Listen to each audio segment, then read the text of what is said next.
నమస్తే, welcome to అమ్మా news. నా పేరు వెన్నెల. ఈ రోజు డియర్ డాక్టర్ కార్యక్రమంలో మనం తీసుకునే అంశం యానల్ ఫిషర్స్. అసలు యానల్ ఫిషర్స్ అంటే ఏంటి, వాటిని నివారించడానికి మార్గాలు ఏంటి అనేది మనకు తెలియజేయడానికి మనతో పాటు ఉన్నారు డాక్టర్ భరద్వాజ్ గారు. వీరు ఫిడికస్ హోమియోపతికి సీఈఓ, అలాగే చీఫ్ డాక్టర్ గా కూడా ఉన్నారు. వీరు www.fidicus.com లో కూడా అందుబాటులో ఉంటారు. వీరిని సంప్రదించాల్సిన నెంబర్ 7997101303 కి ఫోన్ చేయగలరు. అయితే మొదటగా డాక్టర్ గారితో మాట్లాడదాం. నమస్తే డాక్టర్ గారు. నమస్తే అండి. డాక్టర్ గారు, అసలుకి యానల్ ఫిషర్స్ అంటే ఏంటి? సో, యానల్ ఫీజర్స్ అంటే యానల్ రీజన్‌లో వచ్చే ఒక కామన్ ప్రాబ్లమ్ అండి. ఇది చాలా మందిలో వస్తుంది. బోత్ మేల్స్‌లో వస్తుంది, ఫీమేల్స్‌లో వస్తుంది. చాలా కామన్ ప్రాబ్లమ్ ఇది. సో, ఇక్కడ బేసిక్‌గా ఏమవుతుందంటే మన యానల్ కెనాల్ తీసుకున్నప్పుడు యానల్ కెనాల్ అనేది మనకు 3 పార్ట్స్‌లో డివైడ్ అండి. అంటే మన last part of the intestine. Upper part, middle part, lower part అని.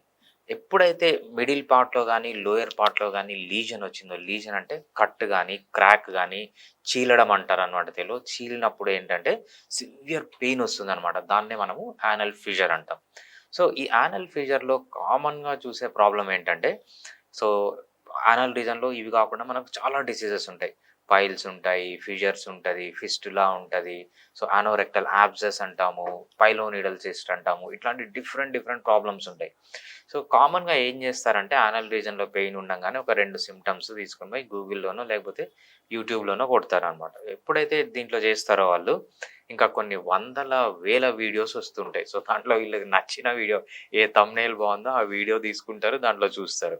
సో, ఇట్లా చేయడం వల్ల ప్రాబ్లమ్ ఏంటంటే మనకు ఇంటర్నెట్‌లో ఉన్న మెడికల్ ఫీల్డ్‌కి సంబంధించినది 99% రాంగ్ ఇన్ఫర్మేషన్, తప్పుడు ఇన్ఫర్మేషన్ అనమాట అది. సో, దానివల్ల చాలా నష్టాలుంటుంది. సో, యానల్ రీజన్‌లో మనకి డిఫరెంట్ డిసీజెస్ ఉన్నాయి. అసలు వాళ్ళు ఏం చేస్తారంటే వాళ్ళకి డిసీజెస్‌కంతా డిఫరెన్స్ తెలియదు. సో, ఏదైనా కూడా ఒకటే ట్రీట్మెంట్ ఇస్తూ ఉంటారు. ఫర్ ఎగ్జాంపుల్ అక్కడ పైల్స్ ఉంది. లేకపోతే ఫిషర్ ఉంది. ఫిషర్ బదులు పైల్స్ ఉందక్కడ. వీళ్ళేం చేస్తారంటే పైల్స్ ట్రీట్మెంట్ తీసుకుంటుంటారు వీళ్ళకి ఫిషర్ ఉన్నా. లేకపోతే యాబ్సెస్‌కి ట్రీట్మెంట్, లేకపోతే ఫిస్టులాకి ట్రీట్మెంట్, లేకపోతే సైనస్‌కి ట్రీట్మెంట్. సో, డిఫరెంట్ ట్రీట్మెంట్స్ తీసుకొని లాస్ట్‌లో ఏమవుతుందంటే అవన్నీ పనిచేయక చాలా సివియర్ కాంప్లికేషన్స్, ఇది క్రానిక్ స్టేజ్‌లోకెళ్ళిపోయి ఆహ్, స ఆ టైంలో ఏం చేస్తారంటే వీళ్ళు డాక్టర్ దగ్గరికెళ్తారు. డాక్టర్ దగ్గరికెళ్తే ఏం చేస్తారు వాళ్ళు? సో, కంపల్సరీ సర్జరీ అంటారు. సర్జరీ తప్ప వేరే మార్గం లేదు. కానీ ఒక్క హోమియోపతిలోనే ఇది అర్లీ స్టేజ్‌లో ఉన్న, క్రానిక్ స్టేజ్‌లో ఉన్న మంచి మెడిసిన్ ఉంటుంది. సర్జరీ వరకు పోకుండా మనము ఇమ్మీడియేట్‌గా పెయిన్ తగ్గించుకోవడానికి గాని, సో, చాలామంది అనుకుంటారు హోమియోపతి స్లో అని. కాదండి, చాలా ఫాస్ట్. మనం చాలా కేసెస్ చూసాం. సివియర్ యానల్ రీజన్‌లో పెయిన్ ఉండి, ఫిషర్ ఉండి, క్రానిక్ ఫిషర్ ఉండి, లేకపోతే అక్యూట్ ఫిషర్ ఉండి, పెయిన్‌తో వచ్చిన వాళ్ళు కూడా పెయిన్ అనేది ఇమ్మీడియేట్‌గా తగ్గిస్తాం. సో, ఒక పేషెంట్ అయితే వచ్చి ఇప్పుడు వెంటనే నన్ను సర్జరీ చేపించుకోమన్నారు. ఏం చేయాలి అని చెప్పారనమాట. హాస్పిటల్ నుంచి ఫోన్ చేసి, మీరు ఆ రిపోర్ట్స్ తీసుకొని రండి అని చెప్తే సర్జరీ వరకు పోకుండా చాలామంది పేషెంట్స్‌ని ఇలా కాపాడామనమాట.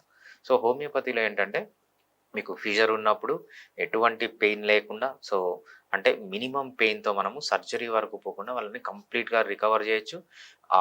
దాంట్లోంచి రికవర్ చేసేది కాకుండా మళ్ళీ రాకుండా ప్రివెంట్ చేయొచ్చు. సో, దీన్నే మనం కంప్లీట్‌గా క్యూరింగ్ అంటామనమాట. సో, అది క్రానిక్ స్టేజ్‌లో ఉన్న, అక్యూట్ స్టేజ్ అంటే ఫస్ట్ స్టేజ్, సెకండ్ స్టేజ్‌లో మనం ఫ్యూచర్‌లో చూద్దాము. ఫస్ట్ స్టేజ్‌లో ఉన్న, సెకండ్ స్టేజ్‌లో ఉన్న హోమియోపతిలో చాలా మంచి మెడిసిన్ ఉంటుంది ఈ ఫిషర్‌కి. అలాగే డాక్టర్ గారు, యానల్ ఫిషర్స్ అసలుకి వచ్చే ముందు లక్షణాలు ఎలా ఉంటాయి? సో, యానల్ ఫిషర్‌కి మెయిన్ సింప్టమ్ అంటే ఏంటంటే ఎలా గుర్తుపట్టాలి? మీకు చాలా ఇంపార్టెంట్. సో, అంటే మిమ్మల్ని డయాగ్నోస్ చేయమని కాదు. ఎలా గుర్తుపట్టాలంటే పైల్స్‌కి దీనికి ఏంటి డిఫరెన్సు? అదే ఫిస్టులాకి దీనికి ఏంటి డిఫరెంటు? సైనస్‌కి దీనికి ఏంటి డిఫరెన్సు? అనేది మీరు తెలుసుకోవాలి. ఎందుకంటే దీన్ని బట్టి ట్రీట్మెంట్ అనేది ఉంటుంది. సో, యానల్ ఫిషర్‌లో హాల్‌మార్క్ ఏంటంటే పెయిన్. ఎప్పుడు పెయిన్ ఉంటుంది అంటే మీరు మోషన్ పోయే టైంలో పెయిన్ ఉంటుంది. మోషన్ పోయిన తర్వాత కొంతమందికైతే 4 అవర్స్, 5 అవర్స్, 6 అవర్స్, 10 అవర్స్ వరకు కూడా సివియర్ పెయిన్ అనేది ఉంటుందనమాట. మెయిన్‌గా ఏంటి మీరు గుర్తుపెట్టుకోవాల్సింది పెయిన్. పెయిన్ అనేది మోషన్ పోయే టైంలో ఉంటుంది. మోషన్ పోయిన తర్వాత చాలా సేపు వరకు చాలా సివియర్ పెయిన్ అనేది ఉంటుందనమాట. నెక్స్ట్ బ్లీడింగ్ అనేది యానల్ ఫిషర్‌లో ఎలా ఉంటుంది? బ్లీడింగ్ అనేది యానల్ ఫిషర్‌లో ఎలా ఉంటుందంటే మోషన్‌కి అంటుకొని బ్లడ్ ఒస్తుంది. లేకపోతే టిష్యూ పేపర్‌తో తుడుచుకునే అలవాటుంటే మీరు వైప్ చేసుకునేటప్పుడు ఆ టిష్యూ పేపర్‌కి బ్లడ్ అంటుకుంటుందనమాట. చుక్కలనేది పడుతుంది గానీ చాలా రేర్‌గా పడుతుంది. సో, పెయిన్ ఉండి మోషన్‌కి బ్లడ్ అంటుకుంటుందంటే దాని మీనింగ్ ఏంటంటే యానల్ ఫిషర్ అని. సో, దీన్ని వేరే దాంతో ఎలా డిఫరెన్షియేట్ చేయాలి? సో, పైల్స్‌ని దీన్ని ఎలా డిఫరెన్షియేట్ చేయాలంటే పైల్స్ మోషన్ పోయిన తర్వాత మీకు డ్రాప్స్ ఆఫ్ బ్లడ్ అనేది వస్తుందన్నమాట. 1 డ్రాప్ గానీ, 2 డ్రాప్స్ గానీ కొంచెం ఎక్కువ గానీ వస్తుంది. పైల్స్‌లో మళ్ళీ పెయిన్ ఉండొచ్చు, పెయిన్ లేకపోవచ్చు. ఇంటర్నల్ పైల్స్‌లో పెయిన్ ఉండదు. ఎక్స్‌టర్నల్ పైల్స్‌లో పెయిన్ ఉంటుంది. సో, మీకు మోషన్ పోయిన తర్వాత డ్రాప్ బ్లడ్ పడుతుందంటే అది పైల్స్ అన్నమాట. అదే విధంగా సైనస్‌కి లేకపోతే సైనస్‌కి, ఫిస్టులాకి డిఫరెన్స్ ఏంటి? సైనస్ ఏమవుతుందంటే మీకు యానల్ రీజన్ లో నుంచి మీకు మ్యూకస్ రావచ్చు, లేకపోతే కొంచెం పస్ లాగా రావచ్చనమాట. లేకపోతే ఆహ్, యానస్ పక్కన ఇంకొక చిన్న ఓపెనింగ్ అయ్యి దాంట్లో నుంచి మ్యూకస్ గాని, పస్ గాని రావచ్చనమాట. అది మనం సైనస్ అంటాం. సో, ఫిస్టులాకి ఎలా గుర్తుపట్టాలి? ఫిస్టులాలో ఏమవుతుందంటే ఆ యానల్ రీజన్ పక్కనే ఇంకో ఓపెనింగ్ ఉంటుంది. ఆ ఓపెనింగ్‌లో నుంచి మీకు పస్ రావచ్చు, లేకపోతే కొంచెం బ్లడ్ రావచ్చు. అదే విధంగా మోషన్ రావచ్చు. సో, మోషన్ యానల్ రీజన్‌లోనే కాకుండా ఇంకో ట్రాక్ట్ చేసుకొని అది బయటకొస్తుందనమాట. దాన్ని మనం ఏమంటామంటే ఫిషర్ అంటాం. ఇలా డిఫరెన్షియేట్‌గా గుర్తుపట్టాలి. ఇంకోటేంటంటే యానోరెక్టల్ యాబ్సెస్ ఇది కూడా చాలా కామన్ డిసీజ్. దీంతో ఎలా గుర్తుపట్టాలంటే యానోరెక్టల్ యాబ్సెస్‌లో మీకు బ్లీడింగ్ గానీ, లేకపోతే బ్లీడింగ్ అనేది ఉండదనమాట. పస్ డిశ్చార్జ్ గానీ, బ్లీడింగ్ గానీ ఉండదు. కాకపోతే యానల్ రీజియన్‌లో సివియర్ పెయిన్ ఉంటుంది. పెయిన్ ఎప్పుడు ఎక్కువవుతుంది నార్మల్‌గా అంటే కొంతమంది నడిచిన పెయిన్ ఎక్కువవుతుంది. లేకపోతే కూర్చున్న పెయిన్ ఎక్కువవుతుందనమాట. వీళ్ళు నిల్చుకొనే కదలకుండా ఉండాలి. సో, అలా ఉంటే దాన్నేమంటామంటే మోస్ట్‌లీ యానోరెక్టల్ యాబ్సెస్. సో, ఇన్ని రకాలున్నాయి. సో, మీరు ఏది అని మీరు గుర్తుపట్టడం గాదు. సో, మీకు ప్రైమరీ ఐడియా వస్తుంది దీన్ని బట్టే అంతే. ఇది ఏంటి అని. కాకపోతే మీరొక కంపల్సరీ మా దగ్గరికొచ్చి అసలు డయాగ్నోస్ చేయాలి. అసలు ఏంటి ఫిషరా? పైల్సా? లేకపోతే యాబ్సెసా? సైనసా? ఏది అని కంప్లీట్‌గా డయాగ్నోస్ చేసి దాన్ని బట్టి ట్రీట్మెంట్ చేస్తే సక్సెస్ అనేది చాలా ఎక్కువగా ఉంటుంది. దీంట్లో ఇంకా ఏం ఆహ్, ఆహ్, సింప్టమ్స్ ఉంటాయంటే సో, షార్ప్ పెయిన్ ఉంటుందనమాట. కట్టింగ్ పెయిన్ అంటారు. లేకపోతే ఏదైనా కొరికినట్లు పెయిన్ ఉందంటారు. బాగా మంట పెడుతుందంటారు. లేకపోతే బ్లీడింగ్ మనం ఇందాక చెప్పుకున్నట్టు బ్లీడింగ్ స్ట్రీక్స్ వస్తది. కొంతమందికి ఏముంటుందంటే ఇచ్చింగ్ ఉంటదంట. యానల్ రీజియన్‌లో సివియర్ ఇచ్చింగ్ ఉంటది. ఇచ్చింగ్ గూడా వస్తుందనమాట. సో, వీళ్ళలో కొంచెం హిస్టరీ చూసినట్టయితే వీళ్ళలో ఏంటంటే ముందు రోజు నేను స్పైసీ ఫుడ్ తిన్నాను. లేకపోతే ఎక్కువ ఫైబర్ ఫుడ్ తీసుకోవట్లేదు. ఎక్కువ వాటర్ తీసుకోవట్లే అనే సింప్టమ్స్ మనకు వీళ్ళలో కామన్‌గా కనిపిస్తూ ఉంటాయి. అలాగే డాక్టర్ గారు, ఆనల్ ఫిషర్స్ వచ్చినప్పుడు ఎటువంటి పరీక్షలు చేయించుకోవాలంటారు? రైట్. యానల్ ఫిషర్ వచ్చినప్పుడు పరీక్షలనేది చాలా ఇంపార్టెంట్ అండి. ఫస్ట్ మీరు చేయించుకోవాల్సిన ఒకటే ఒక పరీక్ష ఉంటుంది. మెయిన్ అది ప్రతి ఒక్కరు చేపించుకోవాల్సొస్తుంది. ఎందుకంటే దాన్ని బట్టే డయాగ్నోసిస్ అనేది ఉంటుంది. దీన్ని ప్రాక్టోస్కోపీ అంటాం. ప్రాక్టోస్కోపీ అంటే ఏంటంటే ఒక చిన్న కెమెరాని మీ యానల్ రీజియన్‌లో పెట్టి విజువలైజ్ చేస్తారన్నమాట లోపల. లోపల విజువలైజ్ చేసినప్పుడు క్లియర్‌గా కనిపిస్తుంది. అది పైల్స్ అయితే ఇంటర్నల్ పైల్సా? ఎక్స్‌టర్నల్ పైల్సా? దాని డిగ్రీ ఏంటి? లేకపోతే ఫిషర్స్ అయితే క్రానిక్ ఫీజరా? యాక్యూట్ ఫీజరా? ఎక్కడుంది? యాంటీరియర్ పోర్షన్‌లో ఉందా? పోస్టీరియర్ పోర్షన్‌లో ఉందా? యాక్టివ్ బ్లీడింగ్ ఉందా? లేకపోతే ఎర్లీ స్టేజ్‌లో ఉందా? అని మనం డయాగ్నోస్ చేయొచ్చు. ఇదే కాకుండా సైనస్‌ని గానీ, ఫిస్టులాని గానీ కొంతవరకు మనము దీంట్లో కనుక్కోవచ్చు. యానోరెక్టల్ యాబ్సెస్‌ని కూడా మనం కొంతవరకు ఈ కెమెరా ద్వారా అంటే ప్రాక్టోస్కోపీ ద్వారా ఈజీగా కనుక్కోవచ్చు. సో, ప్రాక్టోస్కోపీ అనేది మినిమమ్ యానల్ రీజియన్‌లో ఏ పెయిన్ ఉన్నా ప్రతి ఒక్కరు చేయించుకోవాలి. ఇది సింపుల్ టెస్ట్. మేబీ ఒక 5 మినిట్స్, 10 మినిట్స్‌లో అయిపోతుంది. సో, చాలా ఈజీ కూడా అంతగా వరీ కావాల్సిన అవసరం లేదు. అలాగే డాక్టర్ గారు, యానల్ ఫిషర్స్ ఏవైతే ఏ వయసు వారికి ఎక్కువగా వస్తూ ఉంటుంది? అంటే చిన్న పిల్లల్లో గూడా ఇది కనిపిస్తూ ఉంటుందంటారా? యానల్ ఫిషర్ అనేది కామన్ ఏజ్ వచ్చి మనము 15 ఇయర్స్ టు 40 ఇయర్స్ అని చెప్తుంటాం. ఓకే. సో, ఎందుకు ఈ ఏజ్‌లోనే ఎక్కువొస్తుందంటే, ఈ ఏజ్‌లోనే వీళ్ళు చాలా యాక్టివ్‌గా ఉంటారు. ఏ తిండి అంటే అది తింటూ ఉంటారు. ఒక్కొక్కసారి పనిలో పడి వాటర్ తాగడం మర్చిపోతారు. లేకపోతే ఫైబరస్ ఫుడ్ తినరు. నార్మల్‌గా చిన్న పిల్లల్లో చాలా తక్కువ అంటే 15 ఇయర్స్ దాటి 40 ఇయర్స్ లోపల బోత్ ఆడవాళ్ళకి, మగవాళ్ళకి ఈక్వల్‌గా ఉంటుంది. 40 ఇయర్స్ తర్వాత కూడా వస్తుంది. బట్ కొంచెం రేర్ అన్నమాట. అలాగే డాక్టర్ గారు, అసలు ఈ యానల్ ఫిషర్స్ ఎందుకొస్తాయి? రీజన్ ఏంటి దానికి గల కారణాలు? రైట్. సో, ఇది చాలా ఇంపార్టెంట్ క్వెషన్ అండి. మీరు తెలుసుకోవాలి అసలు యానల్ ఫీజర్స్ అనేవి ఎందుకొస్తాయని. ఫస్ట్ రీజన్ ఏంటంటే యానల్ ఫీజర్ రావడానికి కాన్‌స్టిపేషన్. సో, కాన్‌స్టిపేషన్ రావడానికి మళ్ళీ మీకు అందరికీ కారణాలు తెలుసు. వాటర్ సరిగ్గా తాగకపోవడం, లేకపోతే ఎక్కువ స్ట్రెస్‌లో ఉండడం, ఫైబరస్ ఫుడ్ తీసుకోకపోవడం ఇవన్నీ కాన్‌స్టిపేషన్‌కి రీజన్స్ అన్నమాట. కాన్‌స్టిపేషన్ వల్లనే ఫస్ట్ రీజన్ వచ్చి కాన్‌స్టిపేషన్. ఇంకోటేంటంటే కొంతమంది మోషన్ పోయేటప్పుడు ఎక్కువ స్ట్రెయిన్ చేస్తారు. అంటే ముక్కుతూ ఉంటారు. సో, ఆహ్, స్టూల్ హార్డ్ ఉంటది వాళ్ళకి. లేకపోతే స్మూత్ ఉంటది. అయినా గూడా వీళ్ళు ముక్కుతూ ఉంటారు. ఎప్పుడైతే వీళ్ళు అలా ముక్కుతూ ఉంటారో ఏమవుతుందంటే, ఆ మోషన్ వచ్చేటప్పుడు యానల్ రీజన్‌లోంచి అది ఫ్రిక్షన్ జరిగి అంటే రాపిడి జరిగి అది కట్ అయిపోతుందనమాట. సో, ఇది నార్మల్‌గా రీజన్. కొన్ని రీజన్స్ ఏముంటాయంటే మీకు పైల్స్ వచ్చింది. పైల్స్‌కి సర్జరీకెళ్లారు. సర్జరీకెళ్ళినప్పుడు ఏమవుతుందంటే సర్జరీ చేసేటప్పుడు ఆ పైల్స్‌ని తీసేటప్పుడే కాకుండా సో, ఆ బ్లేడ్స్ గానీ ఎక్కడన్నా పక్కన టచ్ అయినప్పుడు అది అబరేషన్ జరిగినప్పుడు ఇది కూడా ఫిషర్‌గా మారే కేసెస్ మనం చాలా చూస్తుంటాము. ఇంకోటేంటంటే యానల్ స్టెనోసిస్. సో, ఎప్పుడైతే ఈ ఈ పైల్స్ అన్నీ కట్ చేసేస్తారో ఏమవుతుందంటే అక్కడ కొంచెం స్కార్ టిష్యూ ఫార్మ్ అయ్యి గట్టిగా అయిపోతుందనమాట. గట్టిగా అయిపోయినప్పుడు ఏమవుతుందంటే దాంట్లో నుంచి మోషన్ మనం కూడా చూస్తుంటాం. మనకి ఎక్కడైనా దెబ్బ తగిలినప్పుడు ఏమవుతుందంటే అక్కడ ఎలాస్టిసిటీ పోయి గట్టిగా అయిపోతుంది. దాన్ని రిపేర్ అంటామనమాట. అదే మీ పైల్స్ సర్జరీకెళ్ళినప్పుడు కూడా సో, ఆ రిపేర్ అనేది జరుగుతుంది. అప్పుడు గట్టిగా అయిపోతుంది. దాంట్లోంచి మోషన్ రావడానికి ప్రాబ్లమ్ అవుతుందనమాట. అదే విధంగా మనము పైల్స్‌కనే కాదు, ఫిషర్స్‌కనే కాదు, మీకు పైల్స్ ఉన్నా కూడా హోమియోపతి ట్రీట్మెంట్ తీసుకోవచ్చు. సో, మనం సర్జరీ లేకుండా ఇటువంటి ఆహ్, గట్టిగా అయిపోయే ఛాన్స్ లేకుండా మనము ఆ పైల్స్‌ని కూడా హోమియోపతిలో ట్రీట్మెంట్ చేసుకోవచ్చు. అలాగే డాక్టర్ గారు, యానల్ ఫిషర్స్ వచ్చినప్పుడు శరీరంలో ఏమైనా మార్పులు చోటు చేసుకుంటాయా? సో, యానల్ ఫిషర్ వచ్చినప్పుడు ఎలాంటి మార్పులొస్తాయి? సో, మీ యానల్ రీజన్‌లో ఎలాంటి మార్పులొస్తాయని తెలుసుకోవడం మీకు చాలా ఇంపార్టెంట్ అనమాట. సో, ఇది ఏమవుతుందంటే ఎప్పుడైతే కాన్‌స్టిపేషన్ ఉన్నప్పుడు గానీ, ముక్కినప్పుడు గానీ, లేకపోతే సర్జరీ జరిగినప్పుడు గానీ, సో, మనకు యానల్ కెనాల్‌లో 3 పార్ట్స్ ఉంటాయి. Upper part, middle part, lower part అని.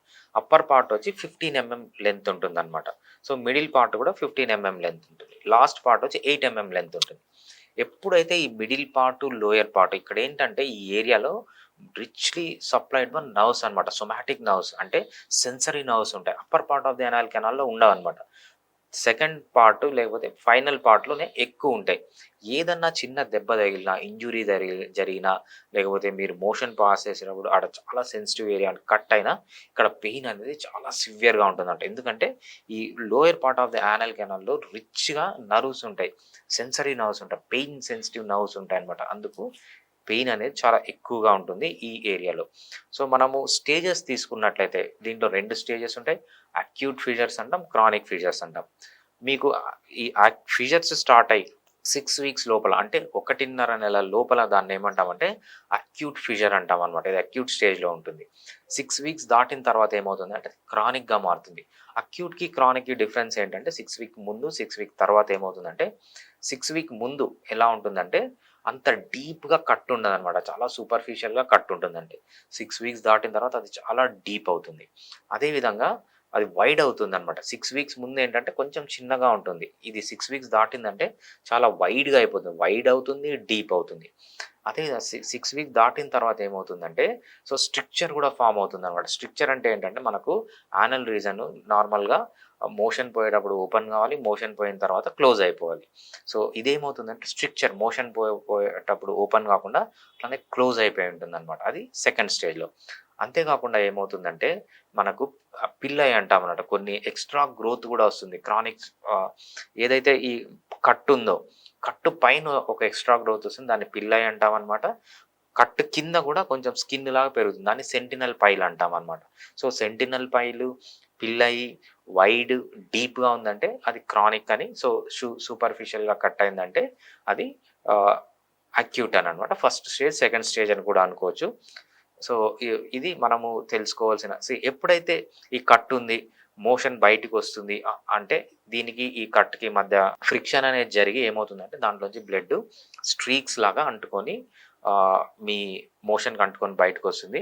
ఎప్పుడైతే ఇక్కడ రిచ్‌లీ సప్లైడ్ బై నర్వ్స్ ఉంటుందో ఆ పెయిన్ అనేది చాలా సివియర్‌గా ఉంటుంది. మోషన్ పోయిన తర్వాత కొంతమంది సార్ నేను పొద్దున మోషన్ పోతే రాత్రి వరకు కూడా సివియర్ పెయిన్ ఉంటుందని చెప్పేవాళ్ళు కూడా చాలామందున్నారు. అలాగే యానల్ ఫిషర్స్‌కి అసలకి అలోపతిలో మంచిదంటారా? లేకపోతే హోమియోపతిలో మంచిదంటారా? చాలా మందికి డౌట్ ఉంటుంది. ఏ మెడిసిన్ తీసుకోవాలి? ఏ మెడిసిన్ తీసుకుంటే బావుంటుంది? అని చెప్పి చాలా మందికి డౌట్ ఉంటుంది. మీరేమంటారు? అసలు అలోపతి కన్నా హోమియోపతి బెస్ట్ అంటారా? చాలా మందికొచ్చే క్వెషన్ అండి. సో, మనము ఇంటర్నెట్ ఓపెన్ చేసి చూస్తే కొన్ని వందల ఆప్షన్స్ ఉన్నాయి. సో, ఆయుర్వేదాలో ఆప్షన్స్ ఉన్నాయి. లేకపోతే హోమియోపతిలో ఆప్షన్స్ ఉన్నాయి. కన్వెన్షనల్ ట్రీట్మెంట్ అంటాము. లేకపోతే ఇంగ్లీష్ మెడిసిన్ అంటాము. దీన్నే కార్పొరేట్ హాస్పిటల్‌కెళ్ళి తీసుకునే మెడిసిన్. లేకపోతే ఒక గ్యాస్ట్రోఎంట్రాలజిస్ట్‌కెళ్ళి లేకపోతే ఒక సర్జన్ దగ్గరికెళ్ళి మీరు తీసుకునే ట్రీట్మెంట్‌ని conventional treatment, English medicine, western medicine అంటాం. దీంట్లో ఏంటంటే అసలు దీంట్లో ఫిషర్‌కి ట్రీట్మెంట్ అనేది లేదు. వాళ్ళేం జేస్తారంటే, ఆడ పెయిన్ ఉంటుంది కాబట్టి పెయిన్ కిల్లర్ ఇస్తారు. ఓకే. లేకపోతే ఏదైనా కొంచెం ఇన్ఫెక్షన్ సైన్స్ ఉన్నాయనుకోండి యాంటీబయాటిక్ ఇస్తారు. సో యాంటీబయాటిక్, పెయిన్ కిల్లర్ తప్ప వాళ్ళకి వేరే మెడిసిన్స్ ఏమి లేవు. సో యాంటీబయాటిక్, పెయిన్ కిల్లర్స్ ఏంటంటే సో యాంటీబయాటిక్ కూడా అంత ఎక్కువగా ఇవ్వరు. పెయిన్ కిల్లర్ ఏంటంటే మీకు పెయిన్ వచ్చినప్పుడు వేసుకుంటారు. మళ్ళీ ఆ పెయిన్ కిల్లర్ ఎఫెక్ట్ తగ్గిపోయిన తర్వాత మళ్ళీ పెయిన్ అనేది స్టార్ట్ అవుతుంది. సో కాకపోతే వీళ్ళు ఏం చేస్తారంటే మోషన్ గట్టిగా గాని ఉంటే కొంచెం లూజ్ కావడానికి లాక్సేటివ్స్ ఇస్తారు. సో అంతే తప్పితే వీళ్ళకి దాన్ని మానించడానికి, కంప్లీట్‌గా రికవర్ చేయడానికి ఎటువంటి ట్రీట్మెంట్ అనేది లేదు. వీళ్ళేంటంటే వీళ్ళకున్న బెస్ట్ ఆప్షన్ ఏంటంటే సర్జరీ. సో ఒకసారి పెయిన్ కిల్లర్ ఇచ్చి చూస్తారు. మళ్ళీ మళ్ళీ వచ్చిందంటే సర్జరీకెళ్ళిపోమంటారు. సర్జరీలో చాలా కాంప్లికేషన్స్ ఉంటాయి. సర్జరీ ప్రాబ్లమ్ ఏంటి? సో మనకు యానల్ రీజన్‌లో స్ప్లింటర్స్ ఉంటాయన్నమాట. ఇవేంటంటే మోషన్ పోయేటప్పుడు యానల్ రీజన్ అనేది ఓపెన్ కావాలి. మోషన్ పోయిన తర్వాత క్లోజ్ అయిపోవాలి. సో ఈ స్ప్లింటర్‌కి ఏమన్నా ఇంజ్యూరీ జరిగిందనుకోండి, సో మీకు యానల్ రీజన్ అనేది ఓపెన్‌గానే ఉండిపోతుంది. మీరింకా జీవితాంతం ప్యాడ్ పెట్టుకొని తిరగాల్సిన స్టేజ్ కూడా వస్తుందన్నమాట. సో అందుకేంటంటే ఈ స్టేజ్‌లో సర్జరీ అనేది మంచిది కాదు. హోమియోపతిలో ఎటువంటి ఆప్షన్ ఉంది? హోమియోపతిలో చాలా మంచి మెడిసిన్ ఉంది దీనికి. సో ఎలా అంటే పర్సన్‌ని బట్టి మెడిసిన్ మారుతుంటుంది. బట్ సక్సెస్ రేట్ అనేది యానల్ ఫీజర్‌లో చాలా ఎక్కువగా ఉంటుంది. మీకు అక్యూట్ ఫీజర్ గానీ, లేకపోతే క్రానిక్ ఫీజర్ గానీ, కొంతమందికి ఏమవుతుందంటే వచ్చ ఫస్ట్ టైమ్ పెయిన్ వచ్చిన వెంటనే హోమియోపతి దగ్గరికొచ్చేస్తారు. సో వాళ్ళకి సక్సెస్ రేట్ చాలా ఉంటుంది. అదే విధంగా కొన్ని సంవత్సరాల నుంచి కొంతమంది బాధపడుతుంటారు. వాళ్ళకి కూడా సక్సెస్ రేట్ అనేది బాగుంటుంది. సో ఇంకొకటేంటంటే కొంతమంది ఆల్రెడీ సర్జరీకెళ్ళి సో మళ్ళీ మళ్ళీ సర్జరీ చేసిన తర్వాత కూడా మళ్ళీ మళ్ళీ వస్తుంది. వాళ్ళు కూడా వస్తారనమాట మా దగ్గరికి.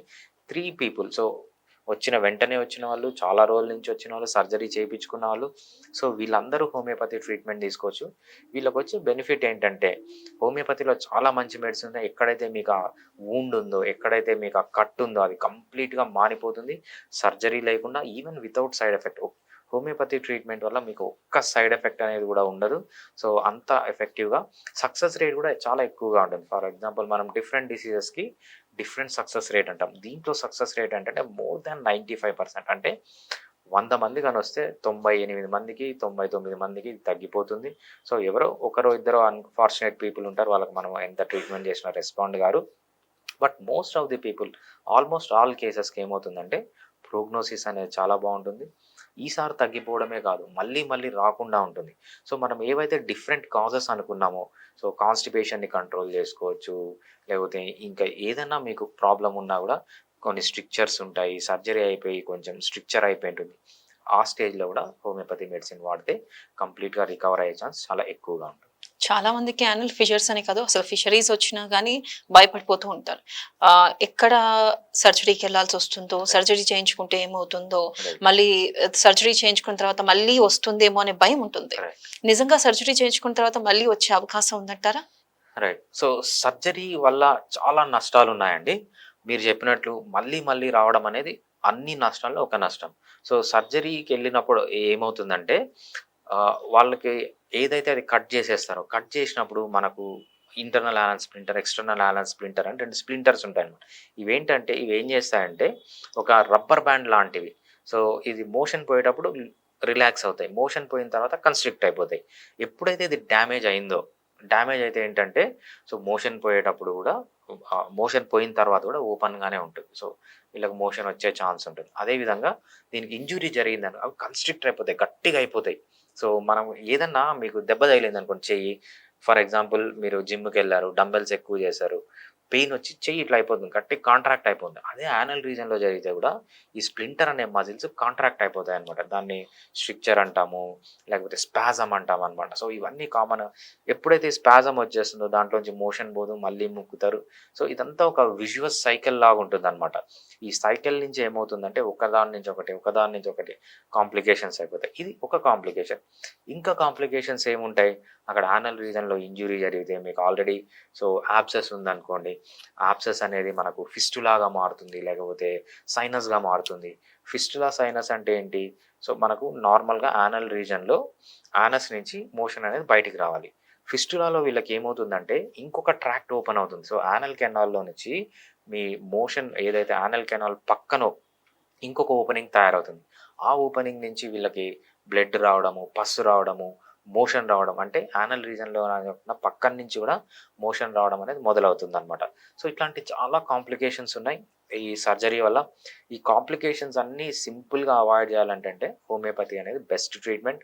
ఒక్క కాంప్లికేషన్ కూడా లేకుండా సో చాలా ఈజీగా దీనికి మళ్ళీ మీరు బెడ్ రెస్ట్ తీసుకోవాల్సిన అవసరం లేదు. మీ పనులు చేసుకుంటూనే ఒక్క సైడ్ ఎఫెక్ట్ కూడా లేకుండా హోమియోపతిలో మనము దీనికి ట్రీట్మెంట్ చేసుకోవచ్చు. అసలు సాధారణంగా యాన్యువల్ ఫిషర్స్‌కి హోమియోపతిలో మెడిసిన్ తీసుకుంటే ఎంత కాల పరిమితిలో తగ్గే అవకాశం ఉందంటారు?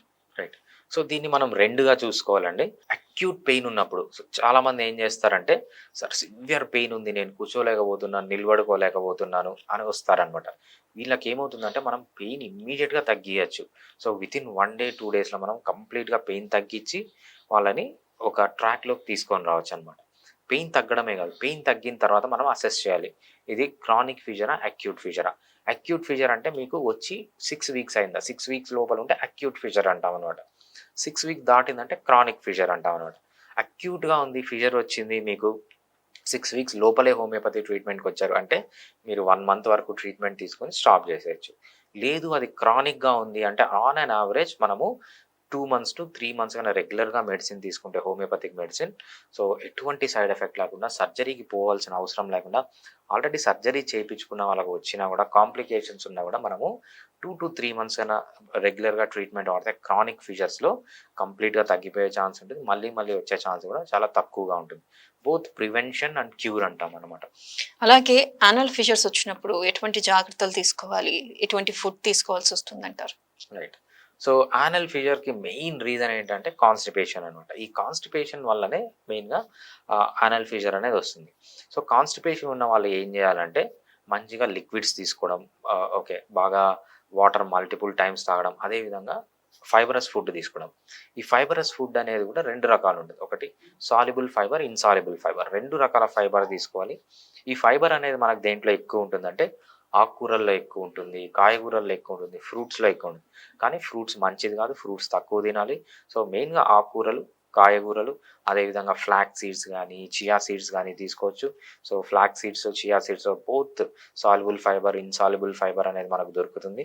సో పల్సెస్ అంటాం కదా! పప్పు దినుసుల్లో ఎస్పెషల్లీ మొలకలు అంటాం కదా! ఈ మొలకలు కూడా బాగా తీసుకోవచ్చు. సో ఇవన్నీ తీసుకుంటే ఏమవుతుందంటే ఈ ఫైబరస్ ఫుడ్ ఎక్కువయ్యి మీకు మోషన్ అనేది స్మూత్‌గా వస్తుంది. అదే విధంగా ఏంటంటే ఇది ఓన్లీ కాన్‌స్టిపేషన్ వల్ల కాదు. సో డిసెంట్రీ ఉంది, డయేరియా ఉంది. డిసెంట్రీ అంటే కొంతమందికి మల్టిపుల్ టైమ్స్ అమీబిక్ ఇన్ఫెక్షన్ అంటే మ్యూకస్ లాగా వస్తుంటుందనమాట. అది ఒక టైప్ ఆఫ్ మోషన్ అనమాట అది. సో వాళ్ళు కూడా ఇమ్మీడియేట్‌గా అమీబియాసిస్‌ని క్యూర్ చేసుకోవాలి. లేకపోతే డిసెంట్రీ అంటామనమాట. దానికి చాలా రీజన్స్ ఉంటాయి. దాన్ని క్యూర్ చేసుకోవాలి. లేకపోతే మీకు ఫ్రీక్వెంట్‌గా డయేరియా వస్తుంది, లూజ్ మోషన్స్ వస్తున్నాయి. దాన్ని కూడా క్యూర్ చేసుకోవాలి. అంతేకాకుండా కొంతమందికి ఏమవుతుందంటే మల్టిపుల్ టైమ్స్ అబ్డామిన్‌లో పెయిన్ వస్తుంది. కడుపు నొప్పి, కడుపు నొప్పి అంటుంటారు. వాళ్ళు కూడా అసలు రీజన్ ఏంటని ఐడెంటిఫై చేసి దానికి ట్రీట్మెంట్ తీసుకుంటే సో ఈ జాగ్రత్తలన్నీ తీసుకోవడం వల్ల మనకు యానల్ ఫీవర్ అనేది కంప్లీట్‌గా తగ్గుతుంది. మళ్ళీ మళ్ళీ రాకుండా ఉంటుంది. ఇంకోటేంటంటే సో దీనికి ఇంకో రీజన్ ఏంటంటే స్ట్రెస్. స్ట్రెస్ వల్ల కూడా మనకేంటంటే డీహైడ్రేషన్ అయ్యి హార్మోనల్ ఇంబాలెన్స్ వచ్చి సో మోషన్ అనేది గట్టిగా అయిపోతుంది. స్ట్రెస్ కూడా తగ్గించుకోండి. రెగ్యులర్‌గా ఎక్సర్సైజ్ చేయండి. సో దాంతోపాటు ఏమన్నా అలవాట్లు ఉన్న పాన్ గానీ, గుట్కా గానీ, సిగరెట్ గానీ ఏమన్నా ఉంటే అన్నీ మానేసేయండి. స్లోగా మీకు ఈ యానల్ ఫీవర్ అనేది కంప్లీట్‌గా రికవర్ అవుతుంది. అసలు యాన్యువల్ ఫిషర్స్‌ని గనక ఒకవేళ గనక నిర్లక్ష్యం చేస్తే ఏం జరుగుతుంది డాక్టర్ గారు? రైట్. సో యానల్ ఫీవర్‌ని నెగ్లెక్ట్ చేస్తే ఏమవుతుంది? మనం చాలా కామన్‌గా చూస్తుంటామండి. ఏంటంటే సో నాకు లోపలే ఉంది కదా! బయటికి కనపడట్లేదు కదా! కొంచెంసేపు పెయిన్ వస్తుందా? ఎళ్ళిపోతుంది కదా! అని కొంతమంది అనుకుంటారు.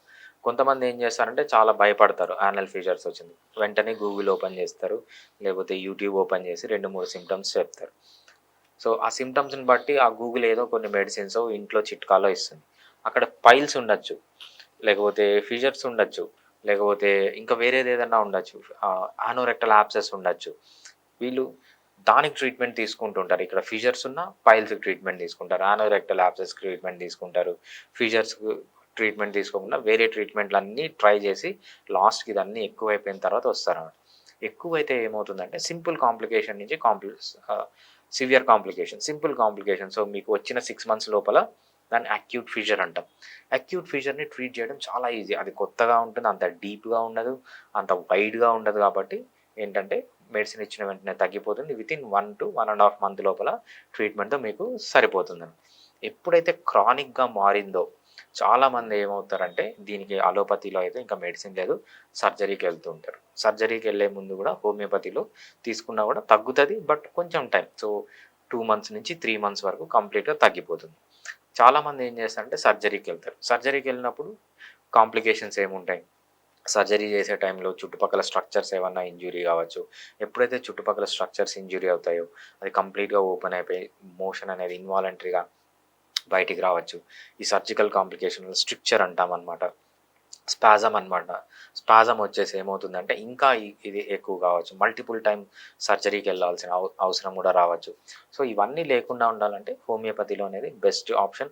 ఎంత త్వరగా వీలైతే మీకు యానల్ రీజన్లో ఏ ప్రాబ్లం ఉన్నా కంపల్సరీ ఒక స్పెషలిస్ట్ని కన్సల్ట్ అయ్యి ఫస్ట్ డయాగ్నోస్ చేసి అది ఫిజరా, పైల్సా, ఫిస్టులానా, యాబ్సెసా అని పైలోనిడల్ సిస్టా అని డిఫరెంట్గా డయాగ్నోస్ చేసి దానికి కన్నా ట్రీట్మెంట్ తీసుకుంటే కాంప్లికేషన్స్లోకి వెళ్ళకుండా ఉంటుంది. అలాగే డాక్టర్ గారు, మీ దగ్గరికి ఎవరైనా పేషెంట్ వచ్చి ఇటువంటి బాధతో మీకు చెప్పుకుంటే మీరు ఎటువంటి ట్రీట్మెంట్స్ ఇస్తారు? అలాగే పేషెంట్ సమాచారాన్ని కానీ దాన్ని ఎంతవరకు బయటికి తెలియకుండా దాస్తారు? దాని గురించి చెప్పండి. రైట్. సో చాలా ఇంపార్టెంట్ అండి. ఫిడికస్ హోమియోపతి అనేది చైన్ ఆఫ్ క్లినిక్స్. మనం both online treatment, in person treatment ఇస్తాం. ఆన్లైన్ ట్రీట్మెంట్ అంటే మీరు ప్రపంచంలో ఎక్కడున్నా, ఆంధ్రాలో కానీ, తెలంగాణలో కానీ, ఇండియాలో ఎక్కడున్నా, లేకపోతే వరల్డ్లో ఎక్కడున్నా, యూఎస్, యూకే, మన ఇక్కడ అంతా పేషెంట్స్ ఉన్నారు. సో 2 టైప్స్ ఆఫ్ ఆప్షన్ ఉంటుంది. ఒకటి వీడియో కాల్లో మాట్లాడచ్చు, జస్ట్ ఆడియో కాల్లో మాట్లాడచ్చు. మీ దగ్గర రిపోర్ట్స్ ఏమైనా ఉంటే మాతో షేర్ చేయొచ్చు. ఇంకేమైనా రిపోర్ట్స్ కావాలంటే మేము చెప్తాం, మీరు లోకల్గా చేసుకొని ఆ రిపోర్ట్స్ అన్నీ మాకు పంపించచ్చు. మీరు రిపోర్ట్స్ పంపించిన, మీ డీటెయిల్స్ పంపించిన, మీ ఫొటోస్ పంపించిన ఏంటంటే చాలా జాగ్రత్తగా కాపాడుతాం వాటిని, బయటికి పోకుండా. ప్రైవసీ అనేది చాలా ఇంపార్టెంట్. మాకు ప్రైవసీ మెయింటైన్ అవుతుంది. మీకు డాక్టర్కి తప్ప ఇంకా అక్కడున్న రిసెప్షనిస్ట్కి కానీ, ఫార్మసిస్ట్కి కానీ, క్లినిక్లో ఉన్న ఫార్మసిస్ట్కి కానీ ఎవ్వరికీ తెలియదు. సో మీరు ఏదైతే డిస్కస్ చేస్తారో డాక్టర్కి, పేషెంట్కి మధ్యలో ఉంటుంది. సో అంత ప్రైవసీ మెయింటైన్ చేస్తాం. మీకు మెడిసిన్స్ అనేవి ఇంటికే పంపిస్తాం. సో మన యూఎస్లో అయితే 4 డేస్ అవుతుంది, విత్ ఇన్ ఇండియా 3 డేస్ అవుతుంది. యూఎస్ కాకుండా ఇంకా ఏ కంట్రీ అయినా మనకు 4 to 5 డేస్ పడుతుంది అనమాట. వరల్డ్లో ఎక్కడున్నా మనం మెడిసిన్స్ అనేవి షిప్ చేస్తాం. ఇది ఆన్లైన్. సో ఇన్ పర్సన్ వచ్చేటప్పటికి ఏంటంటే మీరు ఎక్కడున్నా కూడా మీ నియరెస్ట్ బ్రాంచ్ ఏదైతే ఉందో దాన్ని ఎంక్వైరీ చేసి ఫోన్ నెంబర్ 7997-101-303కి ఫోన్ చేసి అపాయింట్మెంట్ తీసుకొని మీ నియరెస్ట్ బ్రాంచ్ ఎక్కడుందో కనుక్కొని, సో అపాయింట్మెంట్ తీసుకునే వెళ్ళండి. కంపల్సరీ అపాయింట్మెంట్ బుక్ చేసుకొని ఆ టైంకి వెళ్తే మిమ్మల్ని ఇన్ పర్సన్లో మా డాక్టర్స్ చూస్తారు.